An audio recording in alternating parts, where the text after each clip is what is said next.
Thank you very much, Beth. And I do want to thank KPL for inviting me to come back. I guess that means I didn't leave on bad terms. I didn't think so, but you never do know. So, yes, I did work here. I started in January of 1999, and my first day was a snowstorm. And my boss called me, and she said, I know it's bad, but we never close. And so I started scraping my car, and she called me back, and she said, you're never going to believe it. We're closed. So my first day was a snow day. It was a really good day. I liked it. And I was hunting for a house in Kalamazoo because I knew I was going to be here for a long time. And someone mentioned to me that Everyman's house was for sale. I am a Kalamazoo transplant, so Everyman's house did not mean a whole lot to me at that time. But they said, there's a whole file of it at the museum and here in the library. And so I went and I looked and I thought, I could own that? And sure enough, I owned it for quite a while and I was very pleased. So how many of you have heard of Everyman's house? Almost everybody. And how many of you have heard of Caroline Bartlett Crane? Oh, okay, so good. Some of you will be educated slightly, I hope, and some of you will just be entertained with my stories. So, yes? You lived in this house? Yes. And sir, what is your last name? In Buskin. My dad was Henry and Buskin. Very nice. My grandfather was Albert in Buskin. I'm Richard, and I had a brother Jim. We tried to get him to come tonight. He's too late. Oh. Well, I could tell you that opened the front door every room in the place. yeah. Oh, and it hasn't changed very much, which you will see. I haven't gone through it, but I'll bet you. Yeah, very nice. And I do know several other previous owners. I don't see them here. And I think we're one of the longest ones. sure, yes. 31 to 49. All right. And I think that we have a really nice shared history, so you'll really enjoy this. So here she is. She is on South Westnedge Avenue, the busiest street in town, yes. And this is how she looked when she was built. Oh, how many of you came to the program last week about Crane Park? A few of you. So you know that Caroline Bartlett Crane, no relation to the Crane of Crane Park, right? Okay. So, oh, people always say, oh, it's the Cranes. No, they're different, not the same. Oops. So tonight's presentation, I'm going to talk about that remarkable woman who was the brains behind this house, why it was such a unique design for its times, and why it was such a successful project. Caroline Bartlett Crane was a trailblazer. She was a teacher and journalist, a minister, a wife, a mother, a social reformer, and that's just the beginning. She did a lot of things. And I'm going to go way back to when she was born in 1858. She was born in Wisconsin to Methodist parents, and then they, shortly after that, moved to Iowa, which is important. Upon the death of her infant twin sisters, her parents left the church. So that was a significant moment for her in her life. Her father was influential in her upbringing, and he taught her how to read at age 4. So she was a smarty right from the start. And he encouraged her scholarly development. She had heard stories of independent people in her family from her aunt, and her aunt also introduced her to universalism, which will come up later in her life. She also had the good fortune to meet 2 neighborhood girls who later went on to become Unitarian ministers, and she heard a very charismatic Unitarian minister, Reverend Kloop, preach. And after that, she went to her father and she said, I am going to become a Unitarian minister. No, he did not approve of that, and he told her to drop that idea without any further discussion. Before she graduated high school, her father convinced Carthage College to accept her, and she paid $25 a year for tuition. A hefty sum. And then she persuaded the officials at that school to allow her to take the full classical course, like her male counterparts did, and it included Greek, because she's still thinking ahead to perhaps the ministry. She studied very hard late into the night. Greek was very difficult. She graduated in just 3 years, and she was the valedictorian. Yeah. She then wanted to attend a theological school, but she could not attend Meadville Theological Seminary because scholarships for women were not available, and her father would not help her out financially. So if she could not be a minister, she decided she would make a difference in the world by being a teacher.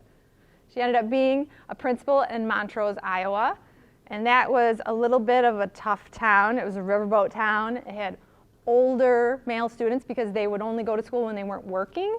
And at one point, she had to wrestle a gun from a bully. Ooh. She was not easily intimidated, so it was all right. And she was also writing for newspapers. She insisted that she would not do the society pages as they expected women to do. She would only do serious stories, and that is what she was able to do. She also then moved to St. Paul with her parents, and she wrote for a few other papers. And then the owner of the Morning Times of Oshkosh was looking for a city editor, and he was asking around, and Caroline was recommended. He did not want a woman. That was not done. She convinced him that she could be a thorough male reporter, and she did get the job. Also, that was sort of a tough logging town, and sometimes she would have to carry a gun with her for protection when she went on night stories. So, again, she's very brave. Her triumph as a reporter was getting to interview this guy. Who is this? Mark Twain, Samuel Clemens. He did not grant very many interviews. No, he did not have to, if you know anything about him. And she told him that she knew how to be a captain of a riverboat. He did not believe her. Her father had taught her from a very young age how to captain a riverboat. And so Samuel Clemens asked her a few questions. Some of them were trick questions. She answered them all correctly. And he said, I give up. And he gave her the interview. So that was a special time for her.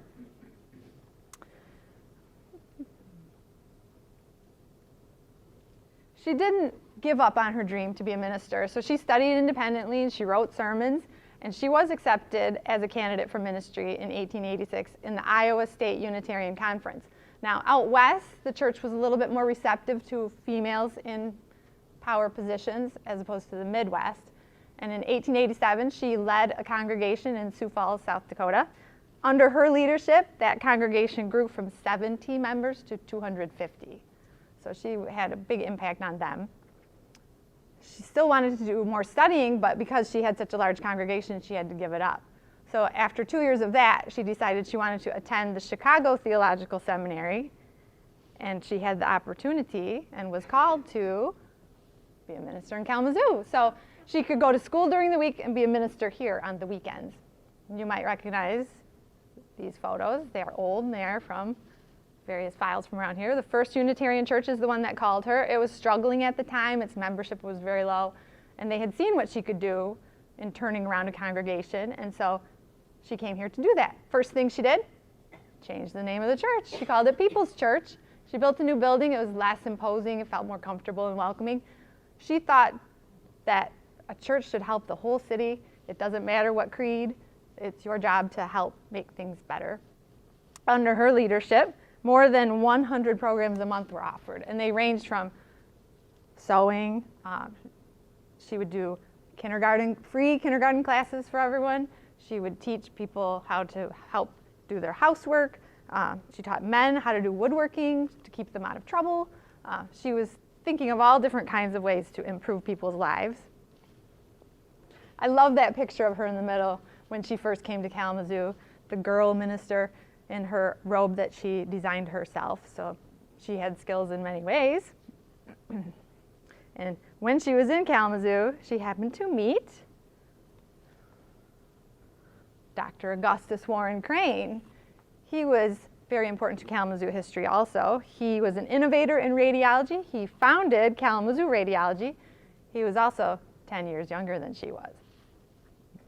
They fell in love and they were married at a surprise wedding ceremony. It was not a surprise for him, and it was not a surprise for her. It was a surprise for the congregation. It was a New Year's Eve, and they were invited to a musical. And there is an article in this magazine, The Delineator, that tells about that special ceremony. It says, the organ was playing the first number on the program when suddenly its soft notes merged in the triumphant peal of a wedding processional. And before the dazed audience knew what was happening, their smiling minister stood before them in a white gown. And she was married to one of the leading physicians of the town. There was a hushed silence. And then the sound of sobbing among the people. They had believed the bride belonged to them. Oh. And then it says, why didn't somebody stop it? Why did they let it go on? There was a small boy in the congregation, and he just couldn't believe that they had to share her with a husband now. And that speaks to the times when women had to choose your career or your family, and they didn't believe she would be able to do both. Susan B. Anthony was a professional acquaintance of Dr. Crane's, and she said, I cannot rejoice until the marriage proves to help you in your chosen profession. So, yes. She had ailing health issues sporadically throughout her life. She resigned her post as pastor in 1898. The Cranes adopted 2 children, Warren Bartlett and Juliana, in 1914. Warren Bartlett, they called him Bartlett, came from the East Coast, and Juliana was about a year later. She was from an orphanage in Michigan, and Caroline decided it would be neat to treat them like twins, and so she gave them the same birth date. And from then on, they were twins. And she put to the test the things that she had been teaching the people of the city. She worked on her domestic skills as a mother, and she thought there are ways that women can use these special talents, their unique gifts, in other ways besides just in the home. And thus began the social reformer. She was concerned about the foods she was feeding her own family and the quality of the food, and so she took on unsanitary slaughterhouses. This was even before Upton Sinclair's The Jungle, so she was ahead of her time, perhaps, in that regard. And Augustus would say to her, you are trying to bring to pass a state of affairs such that you can set before your husband wholesome steaks and roast. It is a domestic endeavor. So there we see he is legitimizing the fact that she's going out into society and trying to make a change and rather than just staying home and cleaning her house. She sought assistance for the poor, the abandoned elderly, the divorced who had been abandoned. She did public health surveys in more than 60 cities because she started in Kalamazoo, she got it down to a science, and then she would be hired to go to other cities to take a look at their milk supply, their sanitation, the way they clean their streets, every avenue, almshouses, the prisons, the schools. She wanted to take a look at all parts of society to make sure that it was a good place to live and that would be a good impact for its residents. She worked with local women's groups to do this. And the Civic Improvement League in Kalamazoo was one of the people who was going to help her tackle the dirty streets, because the men who were cleaning the streets weren't doing such a good job. And she thought, well, of course, women are better cleaners, so we should take a look at it. And the women of the club agreed to help her to inspect the streets. But then they heard that the Yellow journalism from Chicago was going to come and do a story on it, and suddenly all of her helpers were indisposed. And so Caroline cleaned the streets all by herself for 3 months. She would inspect them all because she knew it was important.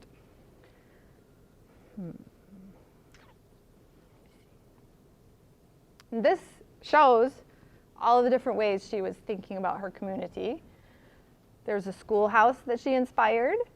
There she is modeling her street cleaning up in the right. There's the residence that she helped design and the porch of her residence. The church, People's Church, inside and out. The weekly housekeeper could come and visit you and show you how you could better clean your house. The school in Comstock Township, that was the first rural school district in Michigan, consolidated. And then a sample almshouse, because she was very concerned about how the aged were being treated.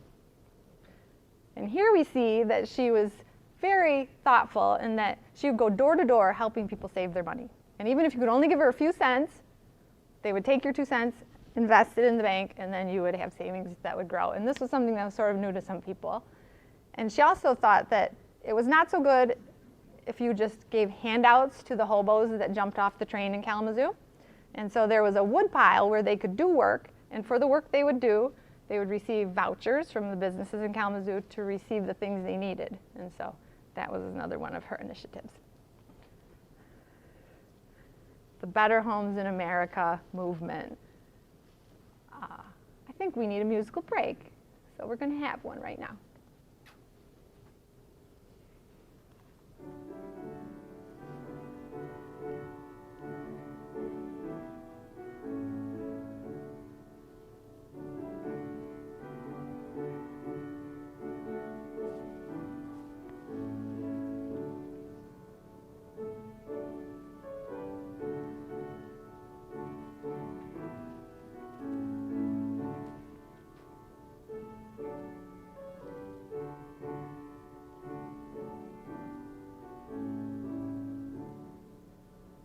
that familiar to anyone? It's very, very, very old. Yes, it is called Home Sweet Home.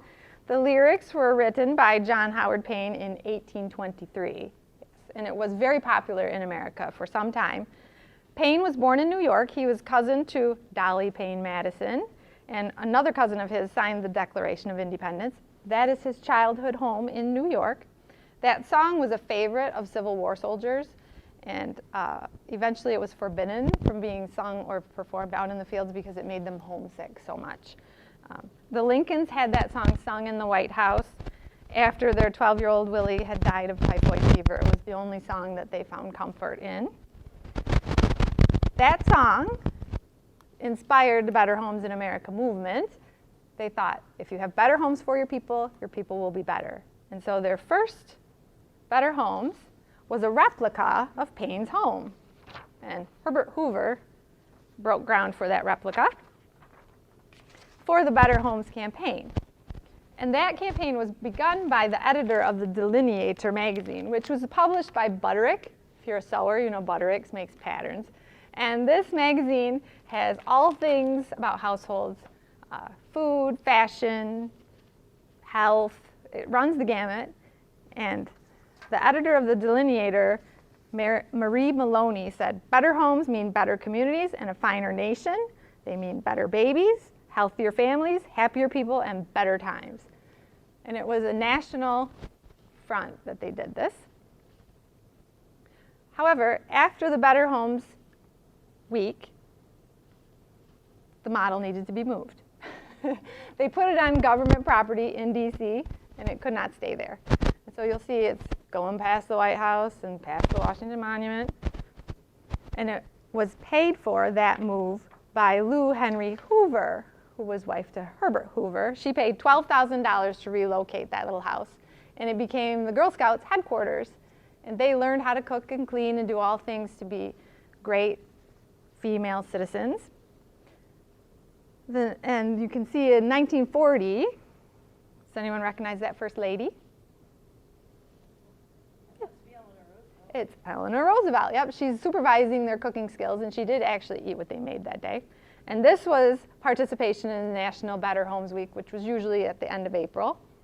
That is where the house used to stand, and it's gone now. In the 70s, they tore it down. So, however, it did serve as a model, and there are some replicas of it around the country, and you might be able to find a replica of Home Sweet Home somewhere in the United States. And Lou Hoover loved it so much that she had a tiny model made of it. And I thought, with this model here, that model should be there. So, in 1924, Caroline Bartlett Crane entered into this Better Home contest. So what would happen is you would design a house, you would submit your design, perhaps build it, and the committee would choose one design that was most forward-thinking and would be the most beneficial to the country. She was age 65 when Herbert Hoover invited Caroline Bartlett Crane to enter the contest. And her work up to that point had served her very well in making this. She called it Everyman's house because any family in America could afford it and comfortably live in it. Gilbert Worden did the architectural drawings for her. He took what she had drawn, she's very detailed, and he made these. He argued that it should be called Every Woman's House because of the design and why it was so special. It was a perfect home for a mother who does all her own work, as 90% of the American women did at that time. Probably it's a greater percentage now, but it was the biggest little house. It's only 22 by 29 feet. She designed it around the needs of a mother, so there's a unique mother's suite design.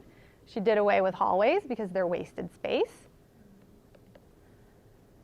And it is very adaptable, so even if you are not a mother, you can still use this house very efficiently. So that house was born in just 7 weeks. Interested citizens met on March 3rd, 1924. They broke ground 10 days later.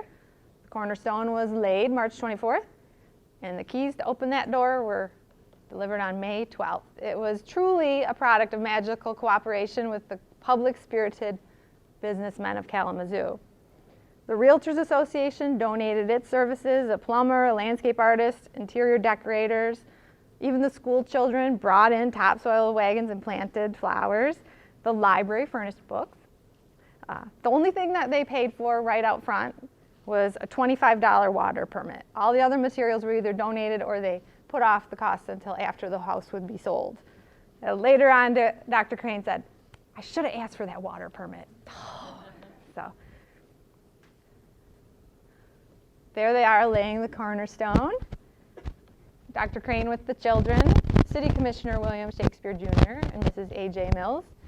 That cornerstone is still in that house, probably still full of the things that were in it when they sealed it.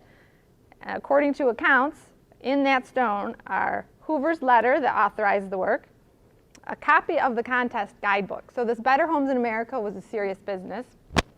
I was able to borrow the Better Homes manual. Now, this is from the 30s, so it's quite a bit fatter than probably the early 20s would have been.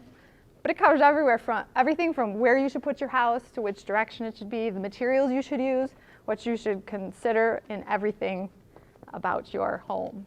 So there's a manual in that cornerstone. It also includes copies of the speeches that were given that day and copies of the Gazette articles up to that point. So you can see. That house was a winner. There were 1,500 other houses that were proposed for the Better Homes in America campaign, but Everyman's was chosen as the best. And it goes to say in the letter that that demonstration covered the problem of the homemaker with great thoroughness from the point of view of civic development and of the individual. So they're echoing Caroline's idea that houses make a big difference in the kind of cities and individuals that you have. And she tells a little story in her book. I'll tell you about Everyman's House, the book, in a little bit, about how right before they were going to have the house open for people to see, she was speeding up beautiful Westnedge Avenue in a trolley car, and she was convinced that it would be delayed and they would not open it on time. But she said to the driver, please let me off at the model home. He slowed down his car. He looked at me quizzically. Model home. Psh. You know, I think that would make a fine model home for a bachelor. I turned upon him as a mother might whose precious baby had been called a brat. Why, the very idea, I exclaimed. I'd have you know, sir, that this is a home for a father, a mother, and 6 children. She felt a little bad that she snapped at him, and she invited him to come to see the demonstration so that he would understand why she was so passionate about it. The local response of the house, that first day, 1,300 people tromped through that house. Yeah. 20,000 people tromped through that first week. So when I owned it, I was trying to keep thinking, how many people would this make? If 5 more came in, I was like, am I at 1 million now? I don't know. So over the years. So during the demonstration week, a corps of trained volunteers, each one in each room would describe the wonders of the house so that you would know why it was such a special house. And the committee received a congratulatory letter from President Coolidge that said, the scientific planning of houses must play a chief role in the development of our nation for stability and uprightness. And Caroline agreed and said that Everyman's house was a factory for good citizens. Yes. So this home could be built for $5,000. She spent slightly more than that, $7,249.51, because she did upgrades with the oak floors, a high basement ceiling, a built-in tub, task lighting, and window shades. So the Delineator, which was the sponsor at the beginning of the contest, did a whole story about Everyman's house and the home built around a mother. It has a lot of flowery language in it. It's very flattering. And Everyman's was an inspiration for Dr. Crane's book called Everyman's House. This is the library's circulating copy. You could read it if you would like. It was published by Doubleday, and her telegram stating that they would publish her book came from Lyman Beecher Stowe. And his family was of Harriet Beecher Stowe. And I thought it was funny, his bio says he carries on the tradition of a famous family, of which he's a member. He graduated from Harvard in 1904. He was a classmate of President Franklin D. Roosevelt, although Mr. Stowe says, I've never known Roosevelt to boast of it. So apparently he was the lesser known of the pair. Dr. Crane wanted to spread the gospel of her home to as many people as possible, so she also wrote a movie script about the house. Yes. You can read that script. It's at Western's archives. It's very flowery. It describes the family before they were able to live in this house. It says, the mother is tired and impatient. She snaps at the children. The father leaves in disgust. The oldest daughter states, I hate housework. I'm never going to marry and keep my house for anybody. The mother concludes, it's this house that's killing me. Oh, if we had a better home, maybe I could be a better mother. And then they move into the house and everything turns around. It's a bit melodramatic and it was never made into a movie. So I have heard rumors that there is a replica of Everyman's house, full size, on the Little Manistee River up in Sharon. We did go and look for it as well as we could, and we did not find it. It would make sense because I did read that the Cranes bought property up there, and I could see that Dr. Crane would want to live in that perfect house. So if you ever find it, I would love to know where it is. What makes this house so special? You see for yourself. So there it is from 1924, and here it is in 2007 when I was the owner. We're standing on Westnedge Avenue looking at it. However, now the upstairs windows don't open. It has tiny square pillars instead of those nice big round ones. It is covered in vinyl siding. The garage add-on took away my 2 side windows. We will talk more about that later. You can see the neighbors' houses look pretty much the same. This is a street view. There's no streetcar. There is a lot of traffic on Westnedge, different modes of transportation, lots of accidents, if you like that kind of thing. This is the living room as you come in the front door. It's on your right side. Someone painted the brick fireplace. Largely untouched though, the floors are good. And what was unique about this is the living room could be divided into 2 spaces. You could have living room on one half, and if you would pull out that screen that's in the lower right slide, it would make a nice dining room on that side. Here we are looking down that living room at the other end, facing away from Westnedge. There was a nice window seat for your table for you to eat dinner. That was removed when they put the door in.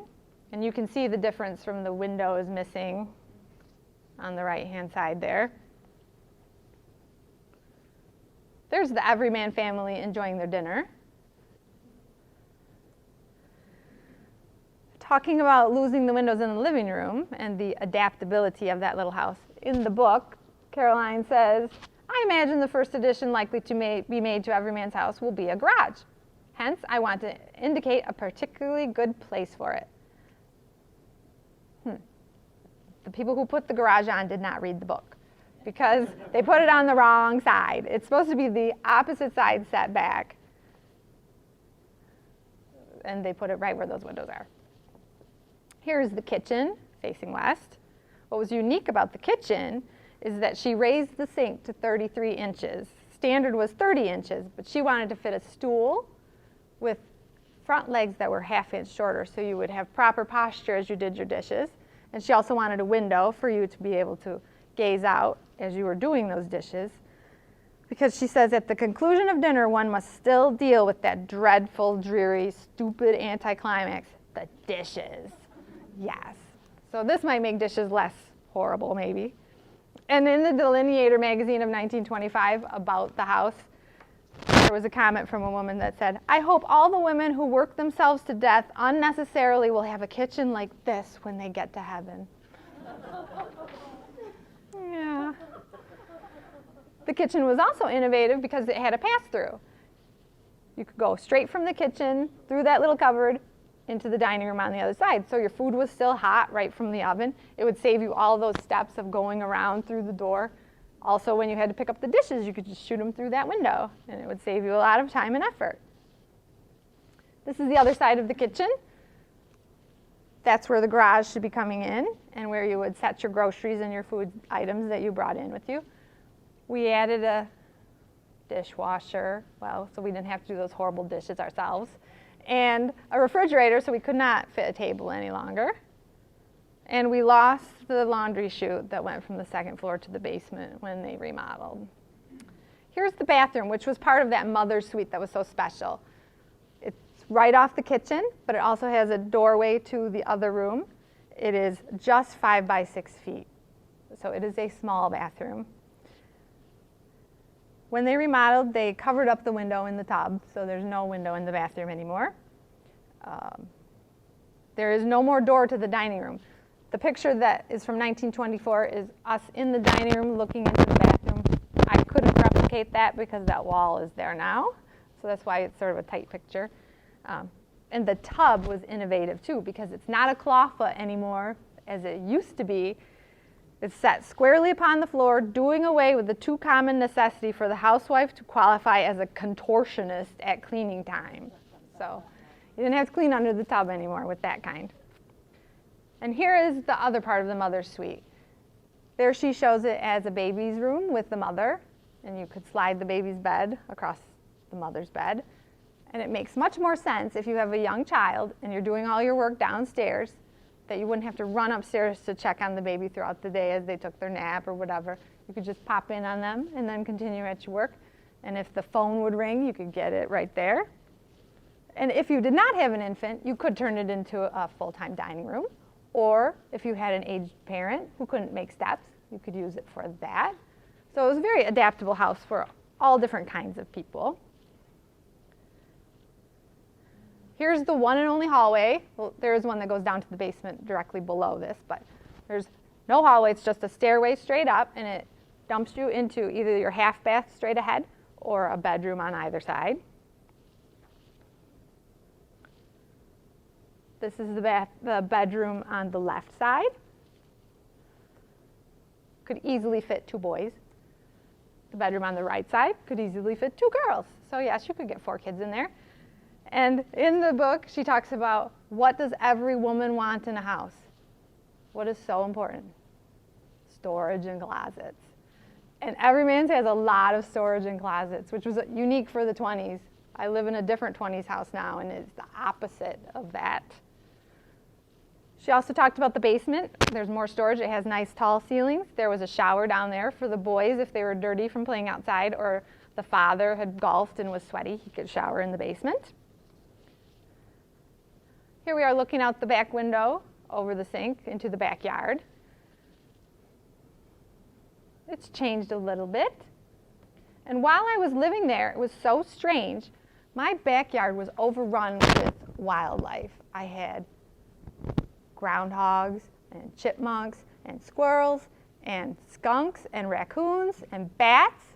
And I hadn't started with that many critters. And there was something that went on while I lived there. Does anybody know what project clear-cut a lot of trees that displaced a lot of animals? The Girl Scouts. So we started with the Girl Scouts in their model home, and now the Girl Scouts had an impact on Everyman's. So yes. Those closets upstairs run the whole length of both bedrooms. They're truly magnificent. I couldn't portray it in the pictures, but. And so the motto was, let the grand houses prosper as they can.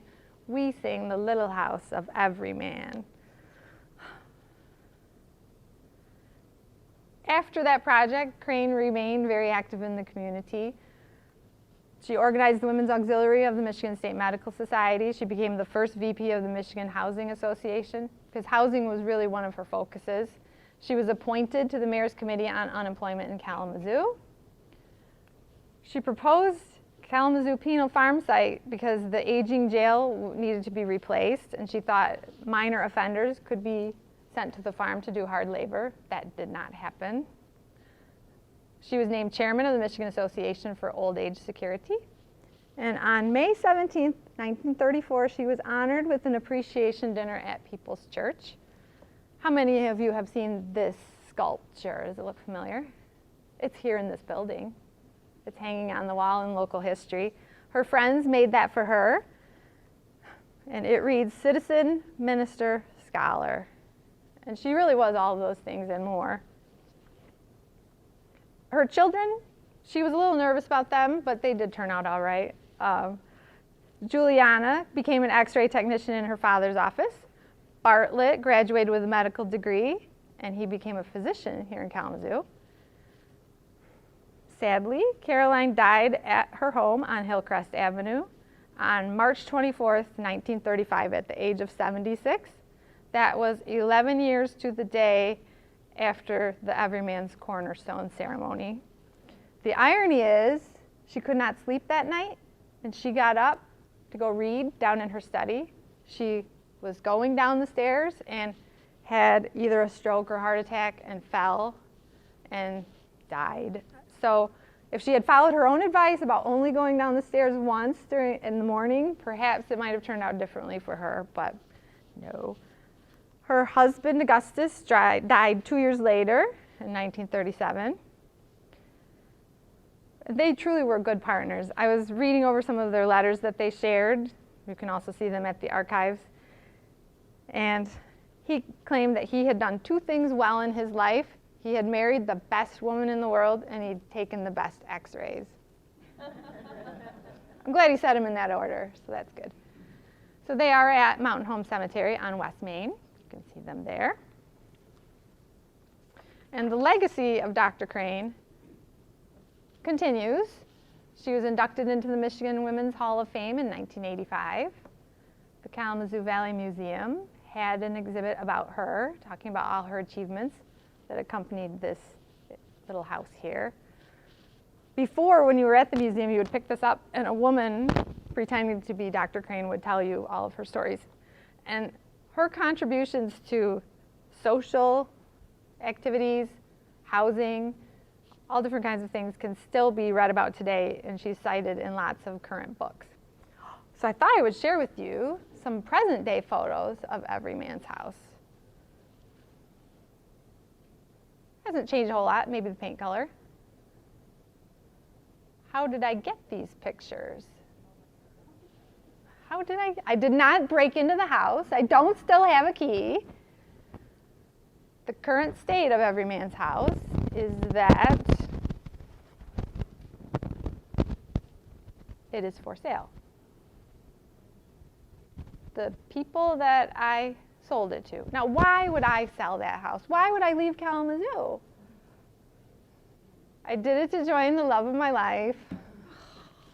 And we live in a 1926 Sears catalog house, so that was okay. But yes, I sold it to a couple, and I felt like I wasn't really fulfilling the Everyman's mission by just being a single woman in the house. It really needed a family or, something like that. So I sold it, and that couple did not or could not keep it for very long, and it has been foreclosed upon, and it is for sale.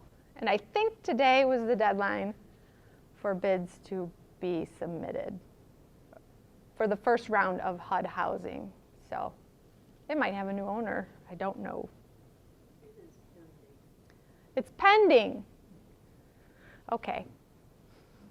That's good, right? It shouldn't be empty, that's for sure. What would Dr. Crane do with her house today if she knew that it was in dire strait? I think she would make it happen however she could, that it would be returned back to its original glory. So I use lots of sources of information for my various tidbits, and I would be glad to answer questions if you have any. I can try. Yes? Where was the mother's suite in relationship to the living room and the kitchen? So when you walk in the front door, to the left is the dining room, which was the mother's half of it. Why have a dining room? Because it's a waste of space. Yes, you don't use it most of the time. So then there was a door straight from that into the bathroom, and then, or you could go from the dining room into the kitchen, and the kitchen also goes into the bathroom. So it's those 3 rooms together that would be the hub of the house. So there was also a separate bedroom down there? No, that dining room would be that bedroom. So you had a picture that showed an adult bed with a baby bed on That top was in that dining room. in the mother's. Yep, So she could be in the kitchen and keep an eye on that. yep. Very practical. Yes, sir? The second or third slide was actually the floor plan. You can put that back up again while you were talking about it. Ooh, okay. And you mentioned remodeling. That was done before you? Yes. How far ahead of you that was I done? don't know. I know who put the garage on. I'm not talking about it. Sorry for the... Was there room to put the garage on the other side? I think the neighbor's house was too close. But it was there at that time, so she would have known that. So perhaps it could have been done. Maybe cars were smaller? Cars were smaller, and maybe you only needed one stall, Right. not, let's see, how many stalls does Everyman's have? 1, 2, 3. It's huge. And it has a garage door in the back of the garage, so you can drive on through to the backyard with your boat. I never did that, but Before there was a garage, my dad had his car parked there, and I think he went to somebody, they didn't put it in gear, and another relative come in and bumped it, and went out the backyard, down the hill. woo! They had to chop brush out and drive it down the road below, and it didn't have a scratch on it. That's how good a 39 Plymouth was made then. Wow. How less traffic there was on Westnedge. No, it went down the back. I went down the block.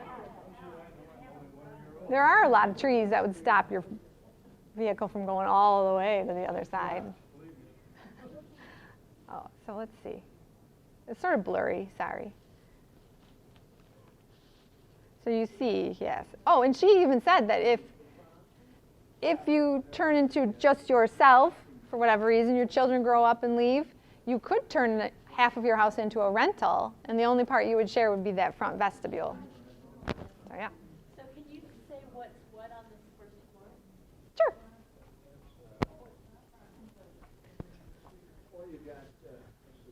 So this is the living room with the fireplace, and this would be the half of the dining room. She would pull the screen this way, and that's that window bench. This is the kitchen. This is the bathroom, and this is that bedroom / dining room if you need it. Right. Yes. And so this door went away. So you have to go this way through the kitchen to get to the bathroom, making it slightly less efficient.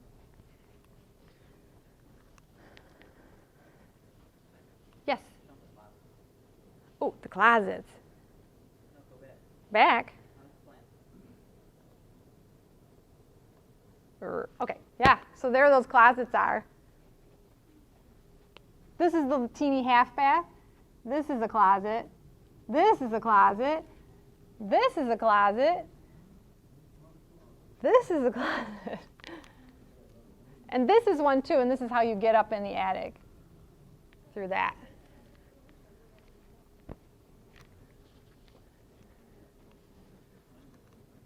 There's nothing in the attic except bats.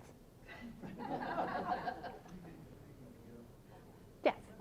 I just want to mention that we do have the Carolyn Bartlett Crane collection at the archives, and over on the table as you leave, there are what we call our bookmarks, and they have the site that you can go to that has a lot of this material that has been digitized.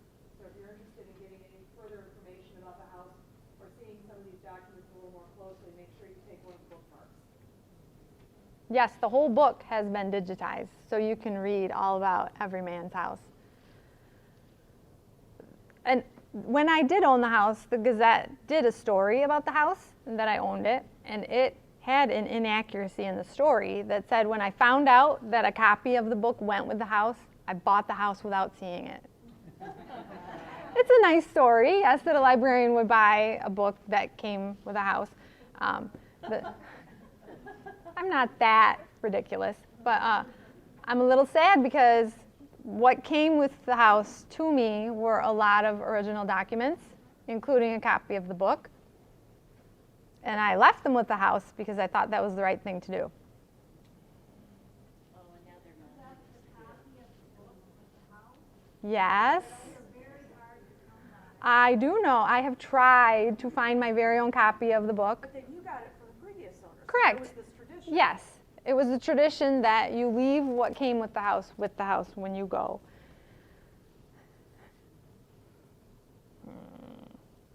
So maybe they'll turn up. I hope they will. Yes. So there was a slide that had, I think, Lyman Beach or so. Yes. And I didn't quite catch his connection. He signed. Girl Scout person, right? No, he's a publisher. Doubleday. He represented Doubleday to say your book is going to get published. And they were selling it for $2 then. And it sold a little bit, not a lot. And Caroline convinced the Better Homes Committee to buy the remainders that were left for 75 cents a piece. Because she didn't want to see them on the clearance tables. That would really break her heart. So there were about 2,000 copies of the book originally. Did they ever have that contest again? Yes, the contest continued every year up until, I think, 1931. And participation grew like crazy. There was a house that won in Flint one year. There were some cities that cheated and did multiple entries. They were in California. Just saying. And it got to be a very big deal because that week was all about house and life and how you can make a better city and how to be smarter about things and how anyone could make a difference. And they would do demonstrations and classes and the children would make posters. Everybody got into it and it was a big deal. So. Anybody else? No questions. All right. Well, that's what I have. I want to thank you for coming out tonight. And now when you drive on Westnedge, you probably won't think to look and you're paying attention to all the traffic that's merging but you should make sure you look for the house because it looks just like that. And it's directly across from Crane Park. You can't miss it. Yes, sir? I believe it was an employee of the museum who made the model for the museum. And I don't know why it's not on display anymore. I know they remodeled that floor where it used to be, and they don't have space for it, but it's... So we're very glad that they brought it out from deep storage for us tonight. And it was a monumental task, because even though it's the biggest little house you ever saw, it is permanently attached to this base, which I think nobody realized. And so moving this was quite a feat. So thank you very much, Beth, for making that happen. What? Yes? Might the previous owner before you have some stories to tell? Pass the mic. Previous owner, would you like to tell any stories about living in Everyman's? Well, I got my first electric shack up there.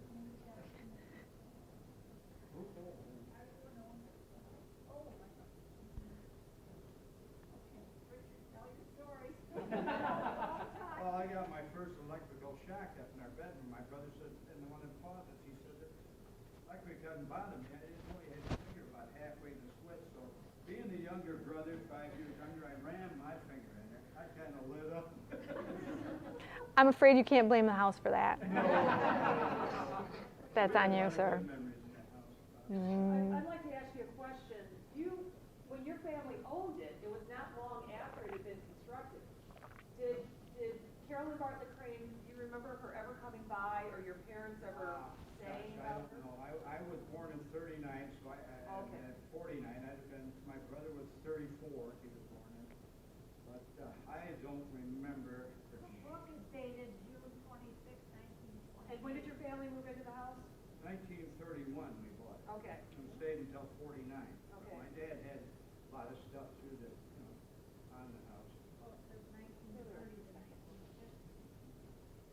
But it's very fragile. I mean, the cover is very fragile. But Let our kids look at it. But it's interesting, did she ever talk about wanting to live in the house? No, she never wanted to live there. It was just a project. It was another thing for her. The garage on the other side because the Mache's lived next door. Next to them was Salters. We used to work for Kalamazoo Stove. And so there's a lot of history in that area right there. Yes. I was coming up in a hunting trip once out west. I came up a valley and I looked in an old abandoned log home, and what was in there? A Kalamazoo stove. They're pretty much everywhere. Once you get around, you'll see a lot of Kalamazoo stoves.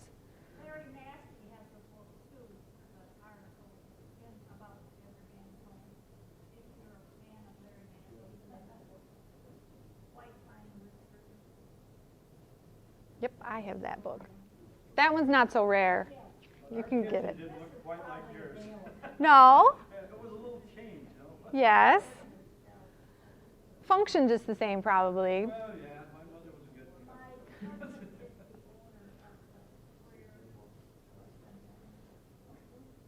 one. Anybody else? He got a fifth Larry Maskey copy, but this one is fantastic. I thought it funny that the new owners put a even older stove into the kitchen than what I had.